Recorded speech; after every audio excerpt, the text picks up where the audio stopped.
Follow the wind.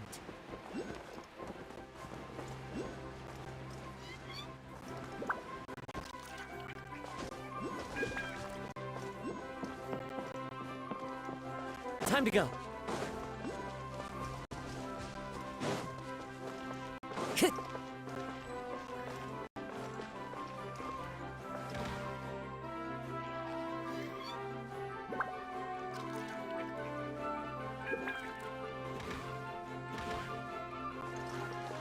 Time to go. I hear everything. And shout.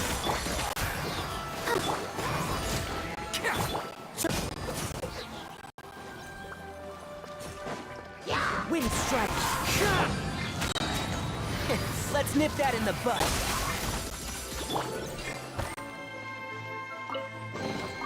Hello, free money. Goodbye, working for a living.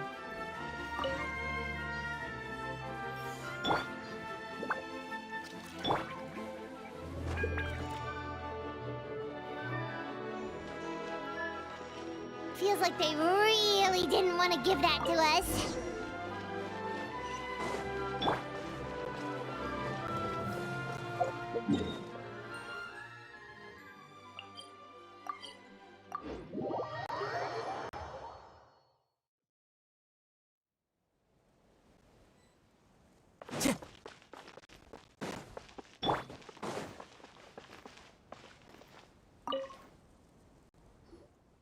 How are you doing? Found them all? Wow. You guys are efficient. Now let's go hang them up in the sky. In the sky? How do we get up there? Oh, I got us covered. We will, of course, be taking the Aerial Express. Is that a flying train? Hey, you already took a train that runs on water. Is a flying train really that much weirder? Well, at least the Maritime Express still runs on a track. Oh, come on, don't worry about it. This train has been blessed by the goddess of prophecy. Its whole purpose is to protect the Metropole skies. It took me a lot of effort to find it, you know. I don't think anyone's used it in, like, 100 years. 100 years? Are you sure it's safe? Let's not forget that the goddess of prophecy's magic has been going haywire recently. Well, it's not like we have any other options. Unless you want to do the honors, Paimon. Fancy flying up there on your own? No, thank you. It's way too high up. Oh, wait, Nilu. You've got a feel for how magic works here. Can you do your thing and sense if this train is the real deal? I can try. Yes, I can sense traces of magic, but it's different from the kind I felt in the forest, so I don't know. Okay, fine. Guess there's only one way to find out. That's the spirit. I'll come with you. Miss Nilu, will you be joining us? I think I'll stay behind. That way, if something does go wrong, you'll have someone on the ground to get you some help. That makes sense. If the train does break down, you can make us a giant origami crane to come bail us out. Or if a crane's too difficult, a finch could work.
an amazing feeling!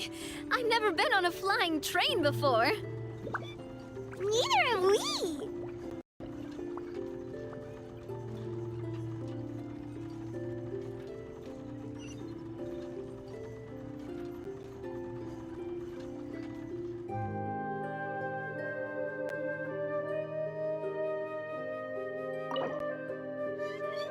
That should do it. On to the next location.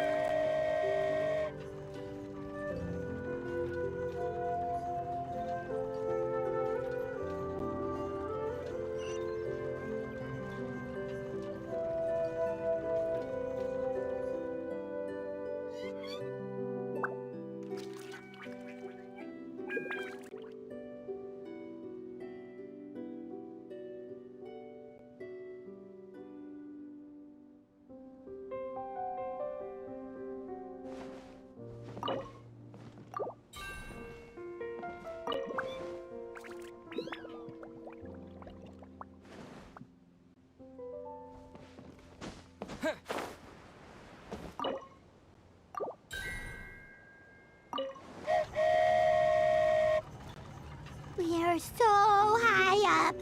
Don't look down. Don't look down. Oh, hang in there, Paimon. The hard part's nearly over. After that, it's downhill all the way. Don't say downhill all the way! That is the last thing Paimon wants to hear!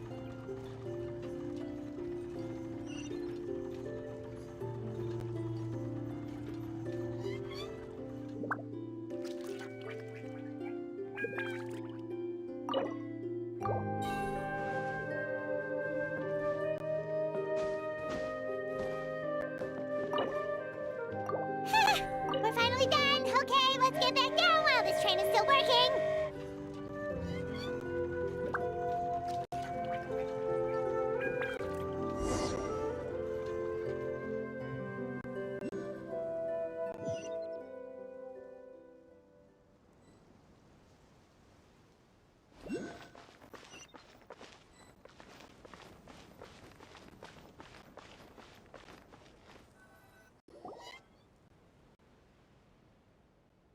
Great job! It looked like it all went smoothly. Yeah, and it was an absolute blast, too. You gotta ride with us next time, Miss Nilu. Huh? I'm okay. Thanks for... Halt! What do you think you're doing? Get out of my way! What's going on? Your Majesty, there! Let us through! Stay back! It's okay. Let them through. Tuh.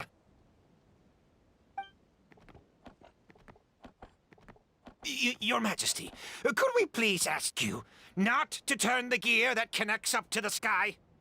And why is that?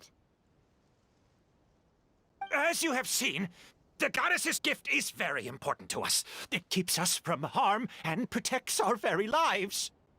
Some of us, we just aren't ready to lose that protection. I see. I understand. Huh? Your Majesty, do you mean... I won't turn that gear. Not until you're ready. What? I've said before that the Metropole belongs to the people, and they should have the right to decide its future. But let me ask you this. How do you plan to solve the issues we are currently facing?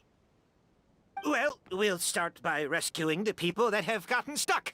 And then we'll find a way to figure out the true cause of this crisis. And have you made any headway on that? Unfortunately not.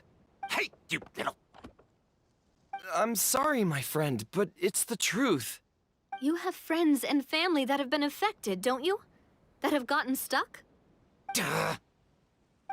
I understand your concerns. But if we let this drag on for much longer, the situation may well get worse. More and more people will be frozen by the goddess's magic. Yes, but if we turn that gear now, all the tracks in this city will disappear. I know this is a hard decision to make. But Have you ever thought about why the goddess might have made things this way in the first place? Huh? Why do you think she might decide to take back her gift and stop revealing further prophecies about the future? Are you saying she has abandoned us? No. Quite the opposite, in fact. What do you mean? The goddess dearly loves this world and all the people of Simulanka. And because she loves you so much, she wants you to be able to choose your own path. Every parent hopes their child will have a happy and carefree life. But if they're overprotective, then all they'll manage to do is keep their child trapped. If a mother bird lets her baby ride on her wings for too long, her child will never learn how to fly. Perhaps the goddess of prophecy has always known that one day she'll have to let go. Children can only become independent if they're allowed to form their own opinions, make their own decisions, and deal with the consequences on their own. Only then will they be able to continue their journey alone, even after their parents are gone. But we've relied on the goddess's protection for so long. We don't know what it's like to go it alone. We don't know if we have what it takes. Are you kidding me? I think you've proven yourselves more than capable of that. What do you mean? You made a call in a time of crisis, and you've come all this way to talk to me. Even the guards couldn't stop you. That must have taken a lot of courage. But we only did it because we were scared. Why you set out on the journey doesn't matter. What matters is that you've proven you can choose your own path. My friend, I fear our king is right. It is time for us to face our fears. What? But we... We can't go on living like this. Living in fear. Look at what it's driven you to do. You threw away a star personally created by the goddess of prophecy herself. You once revered her more than any of us. And I think the king is right. She hasn't abandoned us. So, why don't we put our trust in her one more time? I don't care anymore. Do what you want. Aw, he laughed. I'm sorry about my friend. That's just how he is. Always had a terrible temper. Is it just me, or has he accepted the goddess's prophecy? I think so. Not that you'll ever hear him admit it out loud. Your Majesty, please turn the gear that connects up to the sky. So, you've made up your mind? About giving up the goddess's gift? Yes, I've made up my mind. But maybe losing the gift isn't what this is about anymore. Because we've gained something too. You have given us courage. Well said. I am proud of your decision. Now, gather around, everyone, and join me as we make the night sky of this wonderful city turn once more.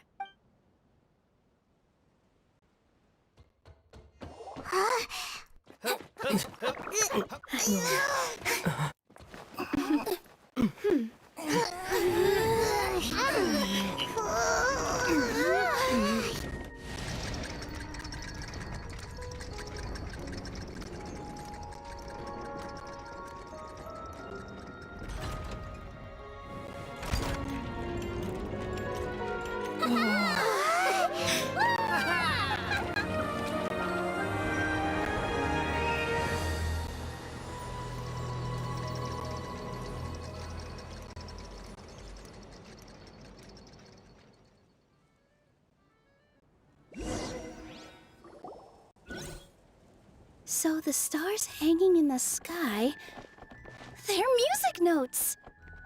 This entire metropole is a huge music box! That's incredible! How do you feel? A little scared and uncertain. But for some reason, I feel a lot more at ease. It's as if some kind of huge weight has been lifted from my shoulders. Figured out any next steps? To be honest, not really.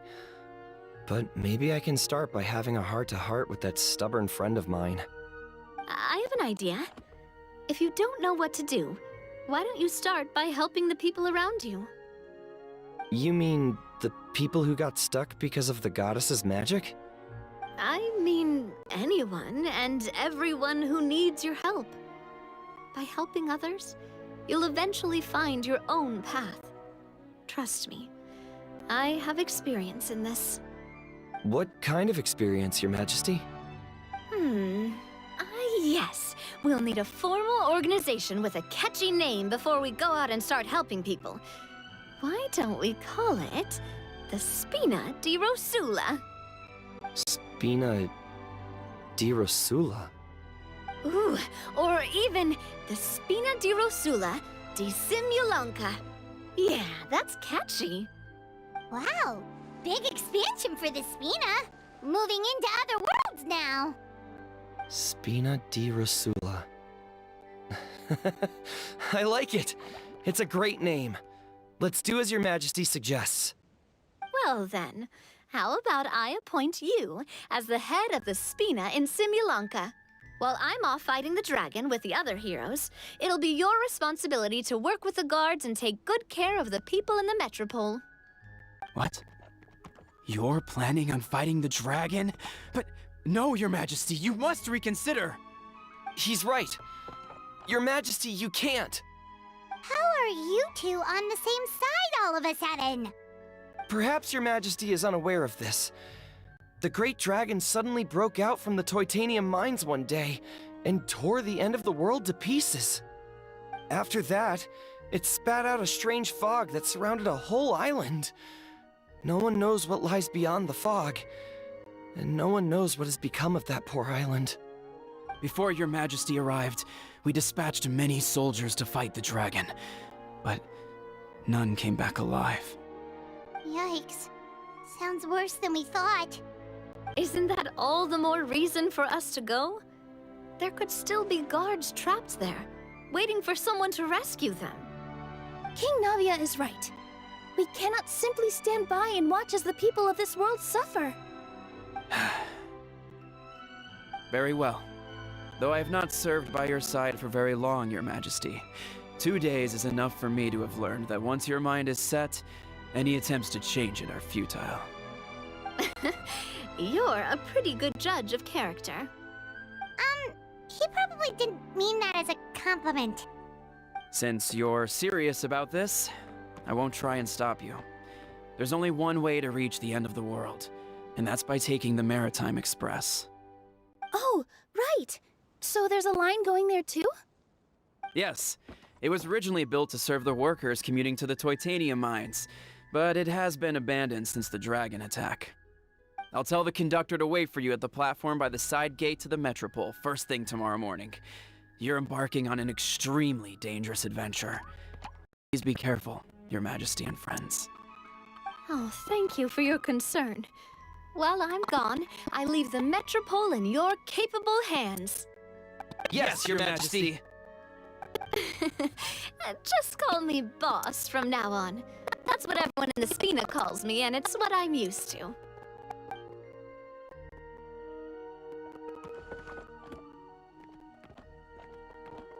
So, the plan for tomorrow is journey across the ocean, make it to the end of the world, and defeat a dragon. Ooh, that's an adventure and a half. Do all storybook heroes have to work this hard? At least we'll get to see some amazing scenery along the way, right? Plus, we're pretty well equipped for a classic heroes versus dragon story. We got Miss Nilu as our magic caster, and I guess I'm the melee warrior who leads the... Paimon can definitely see that. Anyway, those are tomorrow's problems. Right now, all Paimon wants is to eat a proper meal because worst case scenario, if Paimon ends up getting eaten by a dragon, she wants to do it on a full stomach. And something about the end of the world doesn't sound like a great place for food options. Well, the origami animals in the forest only drink magic tonic. What do the toy people here in Constellation Metropole eat? vegetable oil and sawdust, I think.